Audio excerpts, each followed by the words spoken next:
আসসালামু আলাইকুম গাইস, আশা করি আপনারা ভালো আছেন।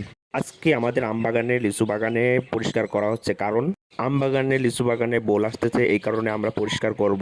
আমাদের আম বাগানে প্রচুর পরিমাণ অগাছা ছিল, সেগুলো আর কি পরিষ্কার করলাম। আর কি 4জন লোক নিয়ে আর কি পরিষ্কার করা হলো।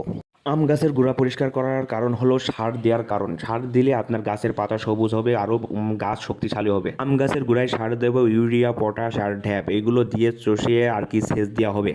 যাই হোক, 4জন লোক নিয়ে পুরো আম বাগান লিচু বাগানটা পরিষ্কার করে আর কি সুন্দরভাবে ক্লিন করে রাখলাম। আম বাগান দিয়ে আশেপাশে দিয়ে টোটাল এক জায়গায় আমাদের 3.5 বিঘা জমি আছে। দেখুন কত সুন্দরভাবে ক্লিয়ার করছি আম বাগানটা। এই আম বাগানে এখন একটি পাওয়ার টিলার নিয়ে এসে চষে দিতে হবে, চষার পরে আর কি স্প্রে করা হবে। আর এই ছোট ভাইকে দেখছেন, এর আমি গাড়ি পাহারা দিতে বলছি। আমার গাড়িটা রাস্তার পাশে রয়েছে, এই কারণে আমি ওকে বলছি গাড়ি পাহারা দিতে। তারপরে চলে আসলাম আমার ভুট্টো খেতে। ভুট্টো এখানে আছে 1.5 বিঘে। এখানেও 2জন কাজ করতেছে। দেখুন, ভুট্টো কুপানোর পরে সার দিয়ে সেচ দিতে হবে। আর এই ভাইয়েরা কাজের ফাঁকে ধূমপান করতে দিতেই হবে, তাতেই খুশি তারা।